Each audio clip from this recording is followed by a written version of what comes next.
Bonjour et bienvenue dans cette vidéo sur la relation entre le chef de projet et l'analyste métier qu'on appelle aussi le business analyst. Je suis Isabelle Laurent-Collin, présidente du cabinet de consultants ISC Consulting spécialisé en management de projet et gestion des risques, conseil et formation. Je suis aussi professeur associé au sein d'Excelia Business School en management de projet. Après une première vidéo sur la présentation de l'analyse business, j'ai souhaité aujourd'hui vous parler de ces deux métiers, celui du chef de projet et de l'analyste métier, afin de bien comprendre quels sont les enjeux auxquels ils doivent faire face et comment ils vont travailler en complémentarité. Tout d'abord, un petit rappel sur l'analyse métier pour bien comprendre ces deux missions. L'environnement du projet est un environnement à enjeux multiples, notamment un environnement de contenu et un environnement de pilotage et de gouvernance. L'environnement du contenu, c'est la mission du business analyst ou de l'analyste métier. Il pourra intervenir en amont au sein de l'organisation pour travailler notamment sur la stratégie du produit qui peut passer par une forme de veille concurrentielle, veille au niveau des besoins des clients. Mais de façon beaucoup plus opérationnelle, il interviendra sur le projet pour bien définir les besoins du client et des parties prenantes, identifier la solution qui répondra le mieux à ses besoins, définir le business case, puis ensuite accompagner les parties prenantes dans la réalisation des livrables de la solution et ensuite contrôler la qualité de ces livrables. L'autre environnement du projet, c'est celui du chef de projet. On sera sur des exigences du client, mais qui sont hors produit. Le chef de projet travaillera sur la définition des objectifs, quantifier les objectifs du projet, sur la définition du pilotage des trois contraintes, périmètre, coût, délai, puis ensuite sur le suivi de la réalisation, l'exécution de l'ensemble des livrables qui seront présentés aux clients. Il travaillera aussi bien évidemment sur le planning, le budget, la gestion des risques et la capitalisation des savoirs de l'entreprise. Je souhaite aussi revenir sur trois termes importants en ce qui concerne l'analyse business. Les besoins, les exigences, les spécifications. Requalifions un petit peu les besoins et les exigences. Les besoins, c'est l'ensemble des problèmes à résoudre ou des opportunités à développer qui nous sont présentés par nos clients ou par nos parties prenantes. Ils sont généralement exprimés en termes de bénéfices ou de résultats souhaités, sans bien évidemment spécifier comment ils seront atteints. Ils sont souvent documentés dans des documents de vision, des analyses de marché ou des études de faisabilité, et ils peuvent être formulés ainsi: améliorer la satisfaction des clients, réduire les coûts opérationnels. Les exigences, elles, c'est la traduction des besoins en termes concrets et mesurables, et surtout en termes compréhensibles pour les équipes et les experts métiers qui ensuite devront réaliser les livrables. Lorsqu'on est dans un projet prédictif, donc un projet par phase, ces exigences, elles seront identifiées, illicitées, donc décrites, dans un document qu'on appelle par exemple la matrice de traçabilité. Lorsqu'on est dans un environnement de projet adaptatif, type agile, les exigences, elles seront dans le product backlog ou le carnet de produits. Donc ces exigences, c'est l'ensemble des éléments qui vont être définis par le business analyst et qui retranscrivent les besoins du client. Une autre façon d'aborder l'analyse métier, c'est aussi de qualifier ce qu'on appelle les exigences et les spécifications.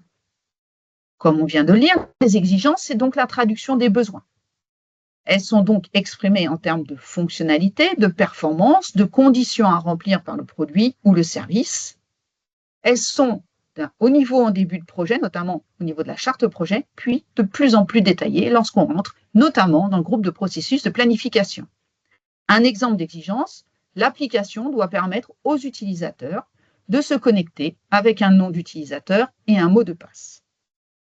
Ces informations, même si elles donnent une direction claire aux collaborateurs du projet, elles ne permettent pas de définir exactement ce qui doit être réalisé. D'où l'importance des spécifications. Les spécifications vont détailler les configurations. Elles fournissent une description détaillée et technique de la manière dont les exigences seront satisfaites. Elles sont très détaillées dès le départ et elles incluent des informations précises sur la conception, par exemple, les matériaux, les dimensions, les performances.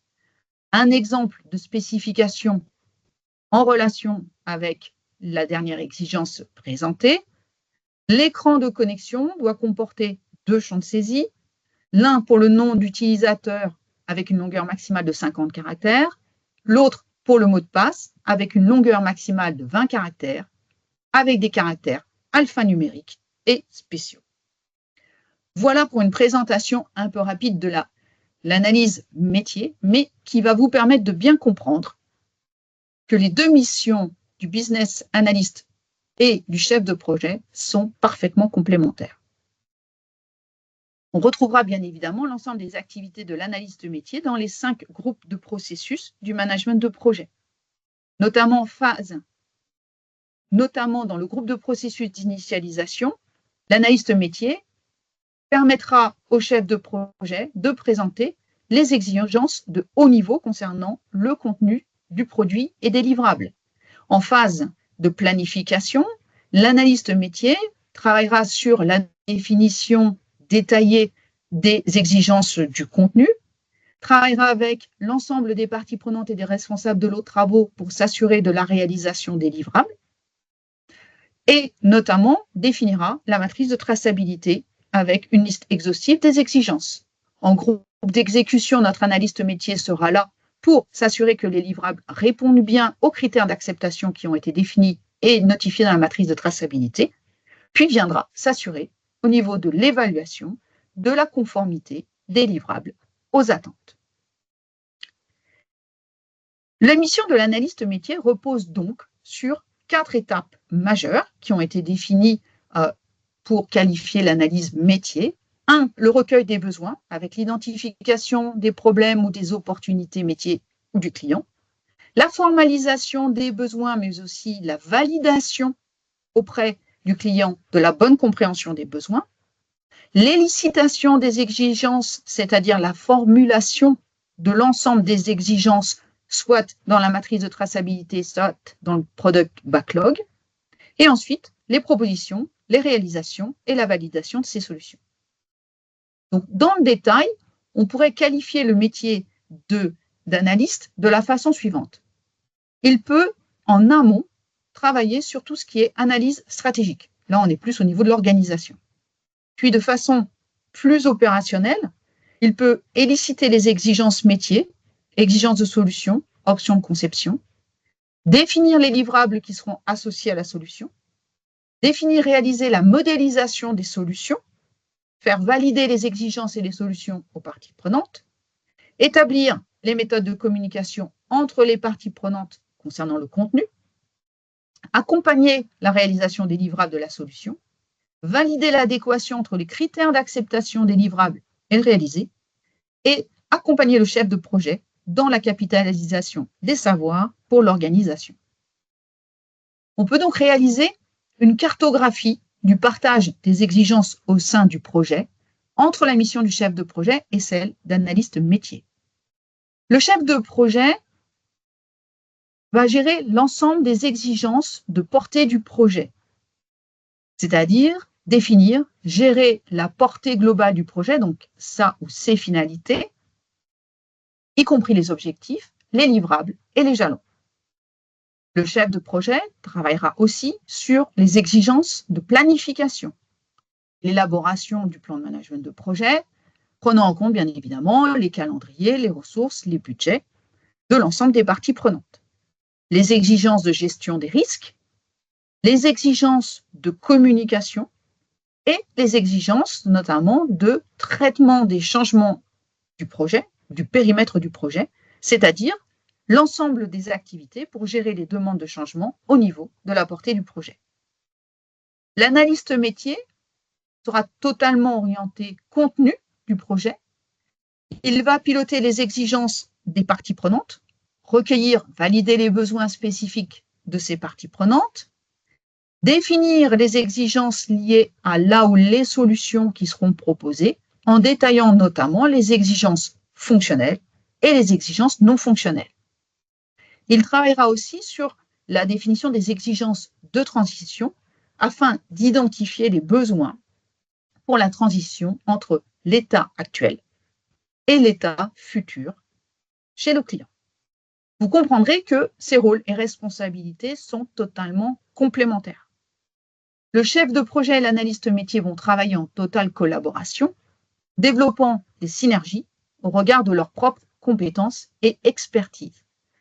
Ils se compléteront et doivent rester vigilants sur la répartition de leur périmètre afin justement de ne pas avoir un certain nombre d'activités qui seraient non réalisées et surtout afin de ne pas réaliser des activités en double. Le partage donc de ces responsabilités doit reposer sur ces 4 questions extrêmement importantes à régler, notamment avec le sponsor. Qui a la responsabilité de définir les exigences? Qui a l'autorité d'approuver ces exigences? Qui est légitime pour prendre les décisions et les arbitrages associés? Qui est impliqué et responsable des activités liées à la gestion des modifications? Nous proposons d'utiliser les matrices RACI, donc matrices de responsabilité, pour bien définir qui fait quoi et donner une totale visibilité à l'ensemble des parties prenantes du projet. Voici un exemple de matrice RACI proposée par le PMI dans l'évaluation des besoins. Les parties prenantes impliquées dans ces activités ont été identifiées, les activités ont été détaillées et à chaque activité et partie prenante a été associé un niveau de responsabilité. Vous comprendrez que le partage des rôles clairs entre le chef de projet et le business analyst est la condition sine qua non pour la réussite du projet. En effet, ces 2 missions doivent travailler de façon complémentaire, synergique, mais elles ne doivent en aucun cas créer de conflits d'intérêts au sein du projet. Si vous êtes intéressé par mieux comprendre ce métier d'analyste, voici quelques compétences qui nous semblent nécessaires. Déjà, les connaissances du métier. Attention, le business analyst n'est pas obligatoirement un expert du métier, mais il doit quand même être une référence de son environnement. Il doit avoir une bonne connaissance des méthodes, des outils et des techniques. Il doit donc être formé à l'analyse métier. Et il doit avoir des compétences dites interpersonnelles de facilitation. Vous l'aurez compris, il est au cœur du projet, la gestion des conflits entre le chef de projet, entre les parties prenantes, entre globalement l'ensemble des contributeurs du projet. La gestion des conflits peut être importante. Il doit être dans l'écoute, il doit avoir une certaine capacité à négocier et à communiquer, créatif, notamment pour proposer des solutions et des options, et il doit être en permanence en recherche de solutions. Nous espérons que cette présentation vous a intéressé. Si vous souhaitez aller plus loin concernant le pilotage des projets, je vous propose de vous référer à notre ouvrage « Piloter votre projet » aux éditions Ellipse. Je vous remercie. Au revoir. À bientôt.